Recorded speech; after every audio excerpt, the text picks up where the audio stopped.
తప్పే. ఓకే, ఏంటి సాయి కృష్ణ ఇష్యూలో మీ డిమాండ్స్ ఏంటి? ఇస్తాను కిరణ్, ఒక్క నిమిషం. నన్నేనా అడిగారు? మిమ్మల్ని. సాయి కృష్ణ అనేటువంటి అబ్బాయి ఇందాక సోదరులు కిరణ్ రాయల్ గారు బాగా చెప్పారు. సరే, ఆ అబ్బాయి ఎన్ని కేసులు ఉన్నాయి, ఆ అబ్బాయి వ్యక్తిత్వం ఎలాంటిది, ఆ అబ్బాయి వాళ్ళు ఎంతమంది ఇబ్బంది పడ్డారు, ఓకే.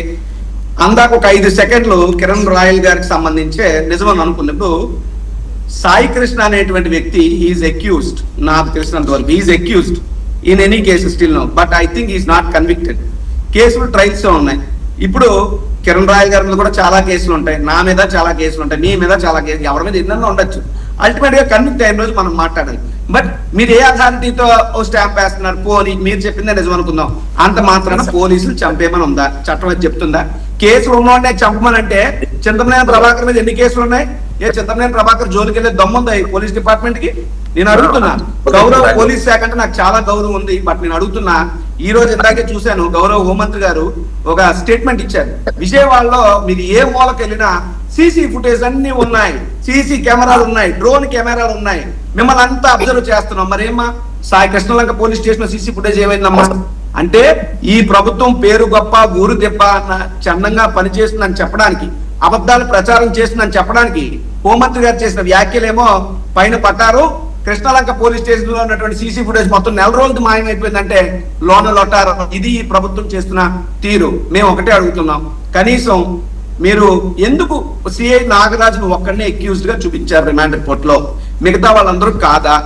ఆ సిఐ కింద ఉన్నటువంటి SI, ASI, home guard, constable, writer వీళ్ళందరూ మీరు ఎందుకు పెట్టలేదు? లేదా పైన ఉన్నటువంటి ఏసీపీ, డీసీపీ, సిపి వీళ్ళందరూ ఇందులో భాగస్వాములు. ఇదో పెద్ద కుట్ర. దీన్ని ఖచ్చితంగా సిబిఐతో ఎంక్వైరీ చేయించాలని మేము కోరుతున్నాం. ఎందుకంటే ఏ పోలీస్ స్టేషన్ లో అయితే పోలీసులు అరెస్ట్ చేసి ఆ అబ్బాయిని తీసుకొచ్చారో, వాళ్ళే ఆ కుర్రోని చంపేసి బూడిద చేశారో, మళ్ళీ అదే పోలీస్ శాఖ దర్యాప్తు చేస్తుందట, అదే స్టేషన్ లో పోలీసులు ఏమో సాక్షులట.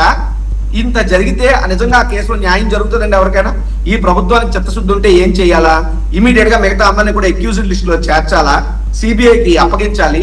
కనీసం అవినాష్ గారి కేసులో ఏం మాట్లాడారు? గూగుల్ టేక్అవుట్ తీయండి, నాగరాజ్ గూగుల్ టేక్అవుట్లన్నీ తీయండి. నాగరాజ్ ఇన్సిడెంట్ జరిగినటువంటి ముందు వెనక నాగరాజ్ తో ఎంతమంది అధికారులు మాట్లాడారు, నాగరాజ్ ఎక్కడెక్కడికి వెళ్ళాడు, అసలు కనీసం వెపన్ ఏమైనా స్వాధీనం చేసుకున్నారు, అబ్బాయిని ఎలా చంపారు, కనీసం ఆ బాడీని ఏం చేశారు? నేను అడుగుతున్నా. మీరు బాడీని పోలీస్ స్టేషన్ లో గొయ్యితో కప్పెట్టారా, లేదా శ్మశాన వాటికి పట్టుకెళ్లారా? ఇంకా లేదు అనుకుంటే బెల్లి లలిత గారిని అప్పట్లో చంద్రబాబు ప్రభుత్వం హత్య చేయించిందని చెప్పారు కదా, ముక్కల కింద నరికేసి ఒక్కో పార్టీ ఒక్కో నుయ్యిలు వేశారు. ఈ చరిత్ర అందరికీ తెలుసు. అలా చంపారా? ఎలా చంపారు? కనీసం ఆ రిమాండ్ రిపోర్ట్ కూడా భవిష్యత్తులో కేసు బీగిపోవడానికి పునాది మాత్రమే. నేను ఈరోజు చెప్తున్నాను, ఈ కూటమి ప్రభుత్వం ఎట్టి పరిస్థితుల్లో సాయి కృష్ణని హత్య చేసినటువంటి ప్రభుత్వ హత్యని కాపాడుకుంటూ ఎవరికి శిక్ష పడకుండా ఉండాలనే లక్ష్యంతోనే ఒక నాసి రకమైనటువంటి రిమాండ్ రిపోర్ట్ తయారు చేశారు. ఇందులో ఈ కేసు బీగిపోవచ్చు గాక, లేదా సాయి కృష్ణ తల్లి గెలవచ్చు గాక, చరిత్రలో సాయి కృష్ణను హత్య చేసినటువంటి ఈ ప్రభుత్వం ఎప్పటికీ మాయన మచ్చగానే మిగిలిపోతుంది. ప్రజాస్వామ్యాన్ని ప్రభుత్వం ఎలా కూని చేసిందో ఇది చరిత్రలో ఎప్పుడు కూడా ఉంటుంది. ఈ రకమైనటువంటి వ్యవహారం ఎవరికి మంచిది కాదు. ఆ పొరపాటు తప్పే చేశాడు, మీరు చట్టం ముందు ప్రవేశపెట్టండి, అరెస్ట్ చేయండి, 24 గంటల్లో కోర్టు ముందు ప్రొడ్యూస్ చేయండి. తప్పుంటే కోర్టు రిమాండ్ చెప్తుంది, మీరు విచారించండి, జ్యుడిషియల్ ఎంక్వైరీ చేయండి, లేదా కస్టోడియల్ ఎంక్వైరీ చేయండి. నిజాల నిరూపణ అయితే కోర్టు శిక్ష వేస్తుంది చేయడానికి. నీకు ఉన్నటువంటి అర్హత ఏమిటి? సాయి కృష్ణకు సంబంధించి మా విజయశేఖర్ అన్న మాట్లాడే ముందన్న ఒక నిమిషం నేను మాట్లాడుతున్నా, అభ్యంతరం అనుకోద్దు. ప్లీజ్ మాట్లాడండి. ఒకటి వచ్చి మిత్రుడికి పాపం నాకేదో పదవరాలని చెప్పి చాలా బాధపడుతున్నాడు. చాలా ఏదో ఆవేశంలోనో లేకపోతే బాధలోనో నాకు 2 సంవత్సరాలు గవర్నమెంట్ అయింది పదవులు అంటే దేనికైనా సందర్భం వస్తుంది. నాకు పదవి వస్తుంది, నిన్నే ప్రమాదం, నిన్ను కూడా పిలుస్తా, టెన్షన్ పడద్దు. ప్రతిదానికి సమయం సందర్భం ఉంటుంది. జనసేనలో మేము వైసీపీ లాగా పదవులకి కక్కుర్తిపడే బ్యాచ్ అయితే కాదు. మేము పవన్ కళ్యాణ్ కోసం పనిచేసే బ్యాచ్. పదవులు వస్తాయి, ఎప్పుడు సమయం సందర్భం వచ్చినప్పుడు ఖచ్చితంగా రాజు నీకు ఇన్విటేషన్ పంపిస్తా, నువ్వు రావాలి. ఫస్ట్ ఆఫ్ ఆల్ తప్పకుండా.